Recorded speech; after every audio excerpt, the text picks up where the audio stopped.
trying to fit everything that a landscape is into one frame. This is more of a beginner's mistake.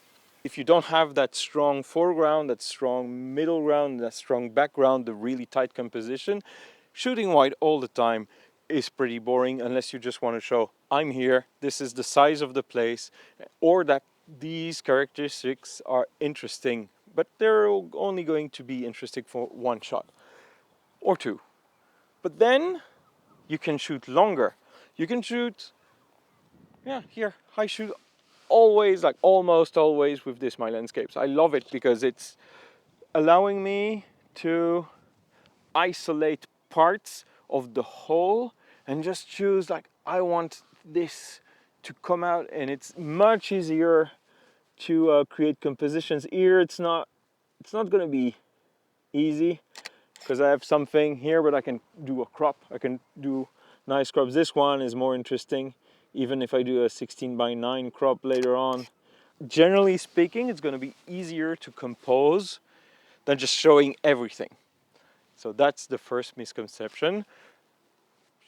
Shoot longer lenses. You can do it. It's super easy, it's super interesting. It allows you to select what goes in, and more importantly in this case, since it's a narrow field of view, what stays out. And you can decide to, for instance, take pictures where there are not one pixel of sky in it and just work on textures, work on, yeah.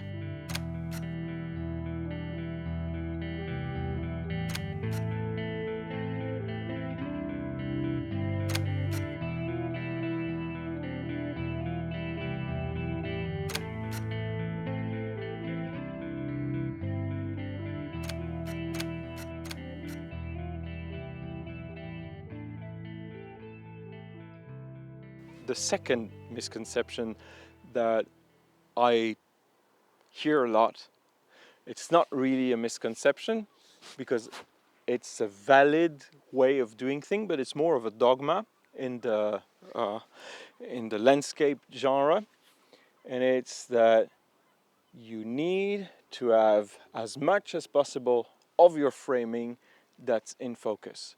So either shoot f8, f11, and possibly do focus stacking all on top of it. That is something that is not necessary.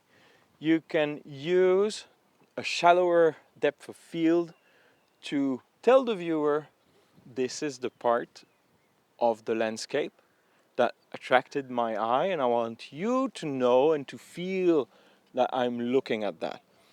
I think that people who get into GFX, they want that. Like we get a camera that has a larger sensor. It's a feature of our cameras. We need to embrace it. If you want something that's in focus from here to there, just go micro four thirds. Of course, you don't want to go micro four thirds. APS-C would work fine, but you'd still need to focus stack. But I don't see why. I don't see why it's necessary. So you can shoot landscape with f2. There's nothing that tells you that you shouldn't, except for purists. Don't listen to purists. They're not very interesting people. That part is interesting too, actually. But I don't know how good of a job I did explaining this, but I might re-record a voiceover and just like, I don't know.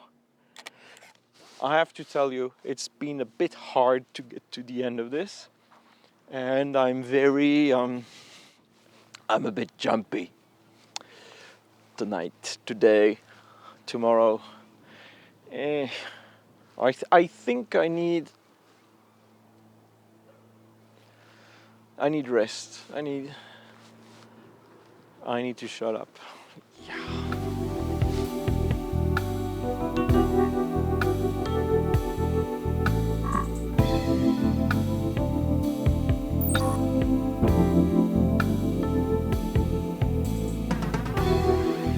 Yeah, that's much better. It's not ideal here either, but the wind is kind of crazy. Yeah.